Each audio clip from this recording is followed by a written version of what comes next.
Your environment is either your jet engine or your gravestone, and judging by your stagnation, you are already halfway to the grave. In the world of dark psychology, there is no room for old friends who pull you back into the swamp of excuses and laziness. You are obligated to become the surgeon of your own destiny and ruthlessly amputate 5 types of people who turn your life into a cheap series for losers. Either you enter 2026 in the proud solitude of a predator, or you remain fodder for those who have learned to manipulate your sense of guilt.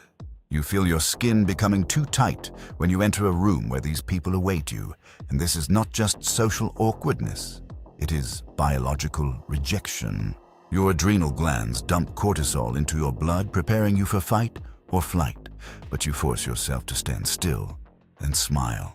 You sense how this internal chemical attack destroys your vessels, how your heart beats in vain, burning in the fire of unspoken disgust. Every second spent in the company of people who pull you down is a physical blow to your longevity, and you are literally shortening your life, trading your years for the right not to appear rude in the eyes of non-entities. Your internal organs contract, protesting against this slow suicide that you call loyalty to old friends. This pain turns into a chronic background cramp that does not let go even in your sleep. And you wake up at 3 o'clock in the morning with a feeling of unbearable emptiness under your ribs, because your subconscious knows you are surrounded by scavengers.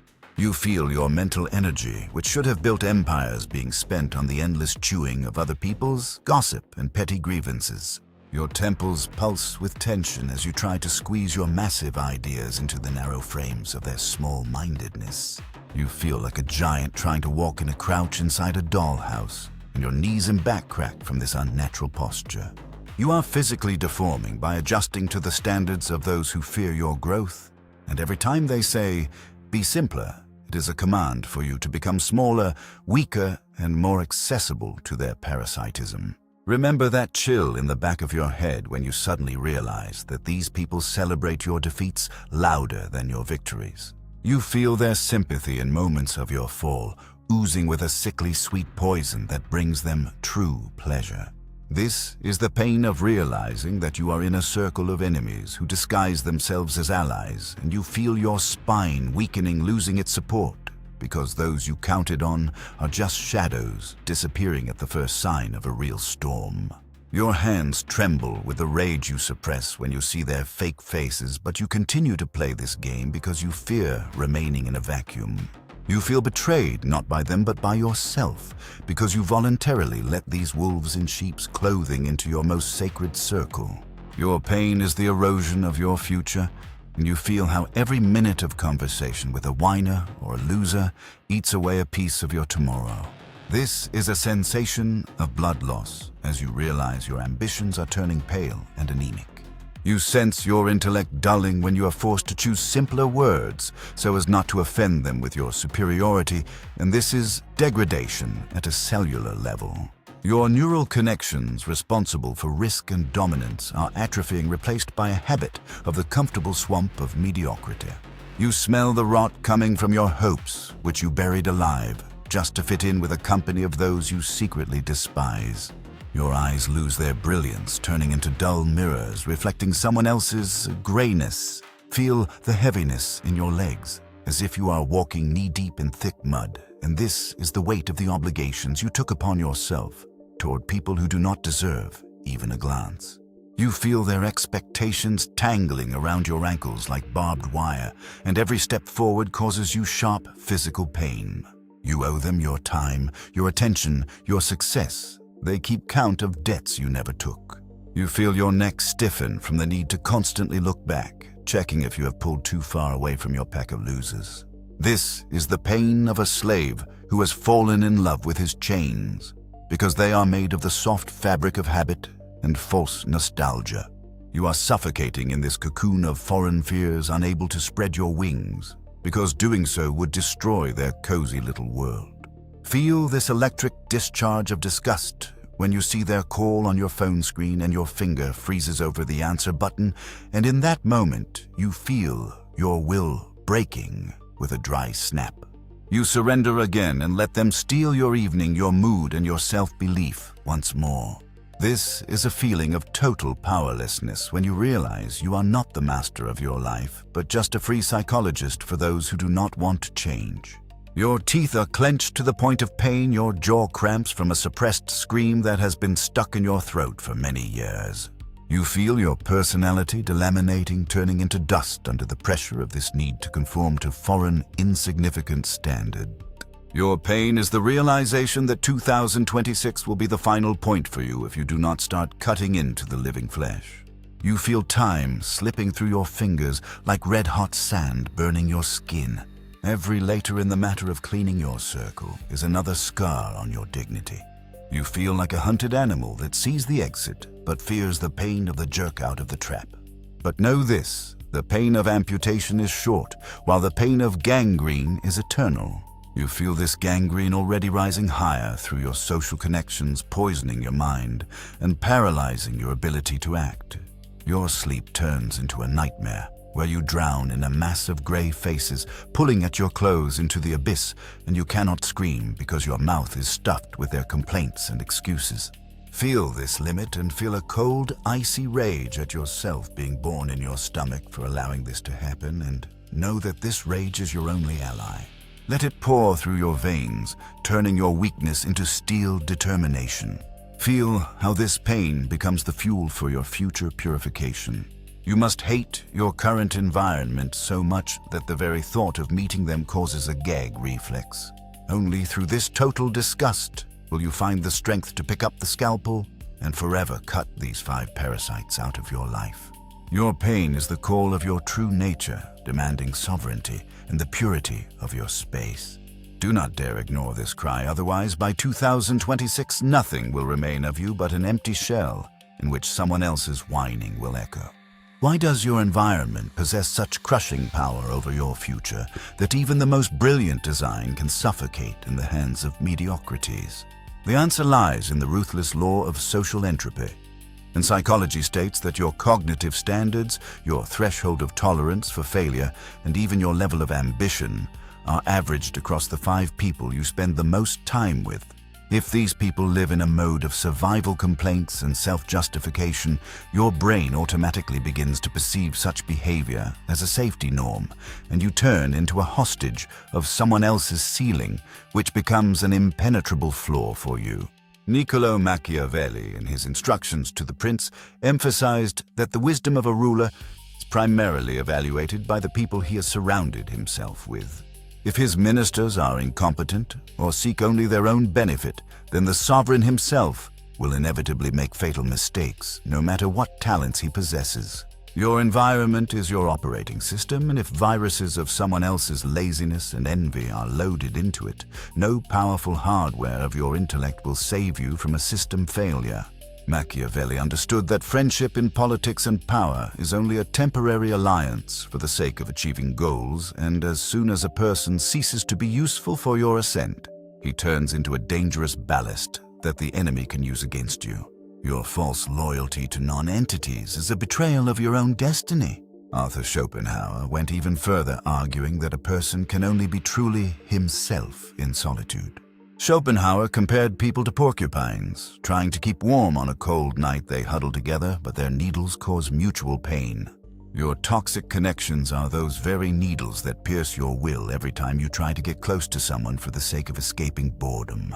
A wise person chooses isolation instead of the company of fools, because in the silence of solitude, great truths ripen, while in the noise of the crowd, only pathetic gossip and cheap excuses for one's own worthlessness are born. The psychological mechanism of contagion by failure works through mirror neurons, and you involuntarily copy the facial expressions, intonations, and ways of thinking of those nearby. If your friend constantly complains about the injustice of the system, your brain begins to look for confirmation of this injustice, instead of looking for ways to dominate within it, and you become a mental invalid by association. Your sympathy for someone else's weakness is actually a hidden form of self-destruction, and you feed your internal loser at the expense of the resources of your internal sovereign. The Machiavellian approach to social hygiene requires the gaze of a surgeon, and you must evaluate people not by their words or past history, but by their influence on your current vector of movement. In the world of power, there are no neutral connections, and every person in your life either pulls you toward the summit or pushes you into the abyss. A sovereign does not fear the vacuum around him because he knows only in a clean space can something truly great be built. Schopenhauer emphasized that mediocrity hates talent because the very existence of a strong person is a silent reproach to their weakness. Those 5 people you are obligated to remove secretly desire your failure because your success will deprive them of the last excuse for their own laziness. Getting rid of them is not an act of cruelty, it is an act of supreme justice toward your potential. Your future by 2026 will be determined by the purity of your informational and emotional channels. Remember that there is always little room at the top, and those accustomed to walking in a crowd will never get there. Your ruthlessness toward your environment is your investment in your future sovereignty. You must become the very lion Machiavelli wrote about, the one who does not fear the wolf pack and knows how to bypass the fox traps. Your silence after cleaning your contact list will become the loudest manifesto of your new power. For your ascent toward 2026 not to turn into a circular run inside the sewer of other people's complexes, you must master the art of social surgery. Machiavelli tirelessly repeated that the first method of assessing a ruler's intelligence is to look at the people surrounding him, and if they are insignificant, then the ruler, no matter what a genius he might be, will inevitably be soaked in the smell of their decay. The first type is the eternal martyr, a professional consumer of your life energy. The martyr does not seek an exit from the labyrinth, they seek an audience for their suffering. Every time you waste an hour of your time listening to their next whine about an unfair boss or a partner's betrayal, you give a piece of your future to the bottomless black hole of their egocentrism. Removing the martyr requires the toughness of a surgeon, and you should not explain the reasons. You simply must stop being their free psychologist and spectator. The second type is the passively aggressive skeptic, the most insidious killer of your will. The skeptic will ask a question about your financial risks at the exact moment when you need maximum confidence, and will mention your past mistakes under the guise of caring so that you do not get burned again. Their main goal is to keep you at their level of grayness, because your success would become an unbearable reminder to them of their own cowardice and laziness. The Machiavellian approach here is simple, and those who do not strengthen your faith in victory are your hidden enemies. The amputation of the skeptic must be instantaneous and ruthless, without the right to appeal, because any discussion with them will only give them a chance to cling to your mind even tighter. The third type is the information parasite, a social thief who values in you only your access to resources. They appear on your radar only when they need to find the number of the right person, get business advice, or exploit your intellectual capital. The parasite lives off your inability to say no out of a sense of false politeness, and you must kill this weakness in yourself before they suck your network of connections dry. The fourth type is the nostalgic anchor, a living monument to your past defeat. The problem is that they know you as someone you no longer are, and for them, you are that same guy who once messed up or was the object of ridicule. Schopenhauer argued that true greatness requires a break with the vulgar past, and every interaction with such an anchor forces you to justify your current ambitions. Cut these ties with gratitude for the past, but with a clear realization that there is no place for them in your tomorrow. The fifth type is the emotional chameleon, a master of flattery and hidden betrayal. His flattery lulls your vigilance and deprives you of an objective assessment of reality. And he is an internal virus that destroys your defense system from within. Machiavelli wrote that there is no other way to protect yourself from flatterers than to let people understand that the truth will not offend you. Remove the chameleon for his spinelessness, and a person without their own core and their own opinion is a potential traitor who will sell your sovereignty for the very first portion of benefit from your opponents. Your task is to turn your environment into an elite squad where every fighter is worth 10. Remember that the isolation of a predator is always preferable to the warmth of a sheepherd. Your readiness to remain alone by removing these 5 parasites is your main test of the right to possess power over your own destiny. Cleaning the environment is not a one-time act, but a constant process of hygiene for your mind. Every time you cut off a rotten connection, you free up space for a new, powerful energy that will attract people of your level to you. Be a surgeon, be a strategist, be a sovereign of your space. Your final liberation requires not just the deletion of contexts, but a complete lobotomy of your social dependence. Every minute you spend on a polite refusal to an information parasite or on justifications to a nostalgic anchor is an act of high treason against yourself. Feel how the toxic fog of other people's expectations leaves your life. When you cut off these 5 rotting limbs of your environment, you finally stop being a hostage to their projections. Schopenhauer wrote that we lose 3/4 of ourselves to be like other people, and by 2026, you must reclaim every drop of your authentic rage. Your isolation is not a prison, it is your fortress, whose walls you build from the corpses of old, useless connections. In this silence, you will hear the hum of your true will for the first time, undistorted by the interference of foreign skepticism. You will feel your intellect becoming sharper, your decisions being made with surgical precision, because you no longer need to check them for compliance with the morality of mediocrities. The Machiavellian sovereign within you must celebrate this purification. Your ruthlessness is the highest form of care for your destiny. You are no longer part of the herd, you are an anomaly that cannot be calculated. Your absence from their lives will create a vacuum they will try to fill with curses and gossip, but not a single sound will reach you because you have risen to a height where the air is too thin for their weak lungs.